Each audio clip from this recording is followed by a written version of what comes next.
बिस्मिल्लाहिर्रहमानिर्रहीम। अस्सलाम वालेकुम।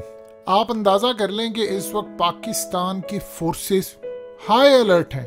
यानी आप सोच लें कि इर्द गिर्द अगर आप देखेंगे तो आपको लड़ाई होती नज़र नहीं आ रही, लेकिन एक बड़ा थ्रेट जो इस वक्त आपके सर पर बिल्कुल खड़ा है आकर, वह है इसराइल का। अब इसराइल का थ्रेट पाकिस्तान के लिए क्या है? इस वक्त सूरत हाल ये है कि पूरी दुनिया में जो बदतरीन सूरत हाल पैदा हो सकती है वो इसराइल पैदा कर रहा है। इसराइल ने अमेरिका को कह दिया है कि आप पीछे हट जाएं और आपने कोई टॉक्स नहीं करनी। ये धमकी दी है उन्होंने और कहा कि आपने कोई टॉक्स नहीं करनी, आप पीछे हट जाएं। हमने ईरान पर हमला करना है और हम आपकी नहीं सुनेंगे। अब इसराइल और अमेरिका पहली दफा कुछ सालों में आमने सामने आए हैं। देखिए, इस वक्त इसराइल पहली मर्तबा ऐसा है कि वो मजबूत पोजीशन में नहीं है। इस वीडियो की अहम डिस्कशन चलती रहेगी, लेकिन इससे पहले आप वीडियो को लाइक करें, हकीकत टीवी को सब्सक्राइब कर लें और बेल आइकन पर जरूर क्लिक करें। अब दूसरी जानिब अरब ममालिक की इस वक्त जो गुफ्तगू हो रही है, मुलाकातें हो रही हैं मोहम्मद बिन सलमान की कतर के साथ, कभी यूएई का विजिट, यूएई वालों का दूसरों के साथ, यानी इस वक्त अरबों की आपस में जो मुलाकातें हो रही हैं कि ईरान के मामला किस तरफ जा रहे हैं। आप ये देखें कि यूएई ने इस वक्त अपना डेलीगेशन ईरान भेजा है कि जो लड़ाई हो रही है हम इस लड़ाई में नहीं आना चाहते। उन्होंने क्लियरली इसराइल को भी कह दिया है कि हम इस लड़ाई में किसी सूरत कोई शिरकत नहीं करना चाहते। तो फिर इस मामले के अंदर पाकिस्तान की फोर्सेस क्यों अलर्ट है? देखिए, पाकिस्तान की जो फोर्सेस अलर्ट है वो आपको समझना बड़ा ज़रूरी है। इस वक्त पाकिस्तान की एयरफोर्स अलर्ट है, हर तरह से हमने अपने मुल्क की हिफाजत करनी है। इसराइल का जो निशाना है, अगर कोई ये समझ रहा है कि वो खाली ईरान है तो ये आप भूल जाइएगा। खाली ईरान उसका निशाना नहीं है, उसका निशाना पाकिस्तान है और उससे आप कोई बात नहीं कर सकते कि वो ईरान के ऊपर, चूंकि उसने कहा हमला करना, उसने इस दफा करना है। कोई भी हमला करे, क्योंकि इस दफा जो डील है उसको उसने कैंसिल करना है। आप ये देखें कि अगर चाइना ने, रशिया ने इसराइल को वार्निंग दी है कि आप ये काम ना करें, तो इसका ये मतलब है कि मामला खराब है। अब यहाँ पर मामला ये है कि इसराइल की जो फोर्सेस हैं वो ईरान पर हमला करना चाहती है, लेकिन आप इनसे कुछ भी उम्मीद कर सकते हैं कि वो जाते हुए, चूंकि बलूचिस्तान का सारा एरिया आप जानते हैं कि ईरान के साथ उसका बॉर्डर है, वो ईरान पर हमला करने के लिए आए और साथ में वो पाकिस्तान पर भी हमला कर दे। और दूसरी सबसे अहम तरीन बात यह है कि देखिए, आज के दौर के अंदर इसराइल के पास, किसी को अच्छा लगे बुरा लगे, लेकिन हमें ये बात एडमिट करनी है कि उनके पास ऐसे तैयारे हैं। आप देख लें कि इसराइल की जो F-35 है, आप उसको अंदाजा कर लें कि उन्होंने सारे के सारे दुनिया में जो F-35 है, इंक्लूडिंग यूएस, यानी वो बनाने वाली कंपनी भी, उनके पास भी वो F-35 नहीं है जो इसराइल के पास। उसकी वजह क्या है? इसराइल F-35 के चंद पार्ट्स बनाता है और उन्होंने अमेरिका से F-35 पूरा लेकर उसके बाद उसको अपग्रेड किया है, अपनी रिक्वायरमेंट के मुताबिक कस्टम बनाया है। बहुत सारे लोगों को आपने देखा होगा, वो बाइक्स लेते हैं और उसके बाद उसको तैयार करवाते। उन्होंने जहाज अपना तैयार करवाया। अब इस सूरत हाल में स्कैन करने की एबिलिटी, मिसाइल मारने की, 360 डिग्री पर स्कैन करने की, अब वो असल में मिसाइल के तौर पर ईरान पर हमला करने के लिए आते हैं और वो कोई ऐसी अटेम्प्ट करने की कोशिश करते हैं कि वो बलूचिस्तान में कोई हमला कर जाए और वो ये कहें कि जी हमने तो यहाँ पर दहशतगर्द मार दिए। तो जाहिर सी बात है, हमारी एयरफोर्स और हमारी फोर्सेस, उन्होंने तो परखच्चे उड़ा देने हैं, चाहे आपका F-35 हो या कुछ हो। तो इस सूरत हाल के अंदर हमारी फोर्सेस एज यूजुअल अल्हम्दुलिल्लाह हमेशा की तरह अलर्ट है। हमारा डिफेंस सिस्टम इंस्टॉल है अल्हम्दुलिल्लाह। हमने अफगानिस्तान के मामले के ऊपर आपकी फौज ने जो किरदार अदा किया है, अल्लाह का शुक्र है, आपको एक सिविल वॉर से निजात दिलवाई है। तो इस सूरत हाल के अंदर इसराइल से आप कुछ भी उम्मीद कर सकते हैं। देखिए, वो खाली मिसाल के तौर पर हमला करने के लिए आए। इस दफ़ा एक बात याद रखिएगा, इतना आसान नहीं है, क्योंकि इसराइल इस वक्त है बड़ी कमज़ोर पोजीशन पर। जिस ग्राउंड पर वो इस वक्त खड़ा है वो बड़ी कमज़ोर पोजीशन है। उसकी वजह क्या है?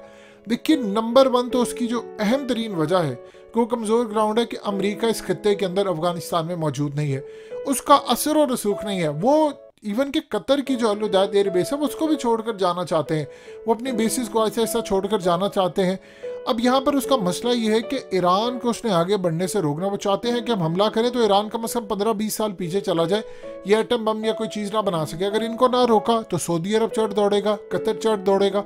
आप जानते हैं कि इसराइल ने अमेरिका से डील की हुई है कि आपने इस खत्ते के अंदर किसी को एडवांस कोई भी ऐसे तैयारे नहीं देने या टेक्नोलॉजी नहीं देनी जो इसराइल से ऊपर हो, यानी उनकी डील है ये ऑलरेडी। अब आप यहाँ से अंदाजा कर लें कि वो क्या कर सकते हैं। आप इनसे उम्मीद कर सकते हैं, ये आ रहे थे पाकिस्तान के कोटा प्लांट को तबाह करने के लिए जनरल ज़िया उल हक के दौर के अंदर।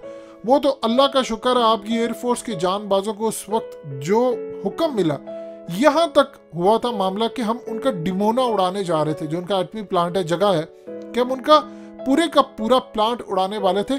और ये कहा गया था ये वन वे ऑपरेशन होगा, आप इसमें वापस नहीं आएंगे, यानी आप जिंदा बच के नहीं आएंगे, क्योंकि इतना तो कोई रीफ्यूलिंग वाला सिस्टम है नहीं।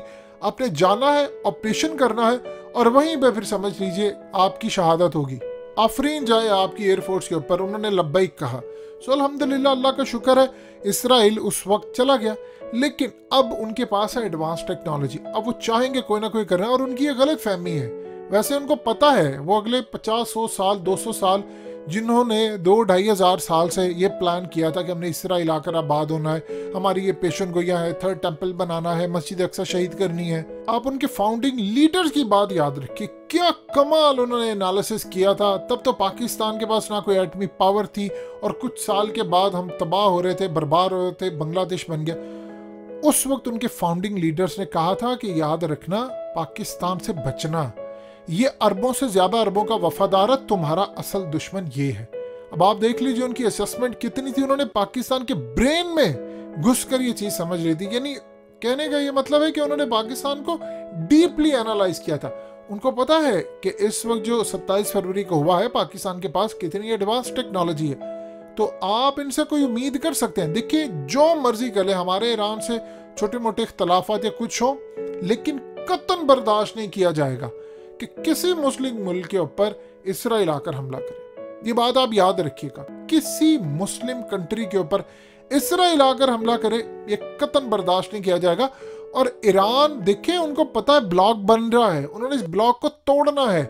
ईरान, पाकिस्तान, अफगान तालिबान, अगर नेमतुल्लाह शाह वली की किताब उन्होंने उस वक्त 1860 के बाद बैन कर दी थी, जिसमें उन्होंने क्लियरली जो अरसा बनता था वो ये बनता था, जिसकी पेशन गोई थी कि 1947 में यहाँ से निकल जाएंगे, यानी 90 साल बाद उस जंग के यहाँ से निकल जाएंगे।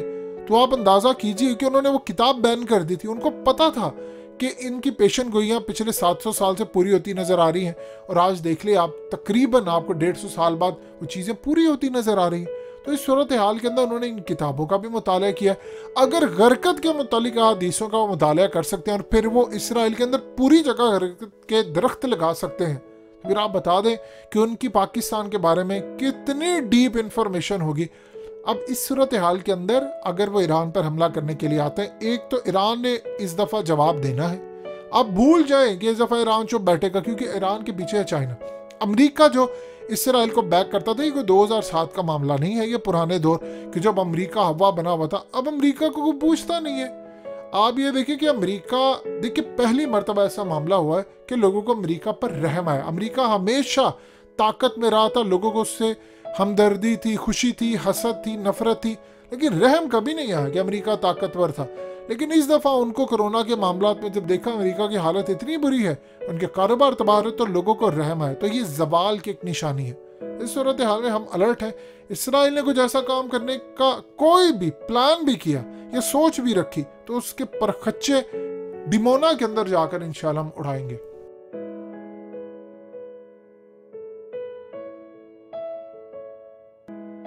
हकीकत टीवी को सब्सक्राइब करना मत भूलें, वीडियो को लाइक करें, शेयर करें, और कमेंट सेक्शन में अपनी राय का इजहार ज़रूर करें।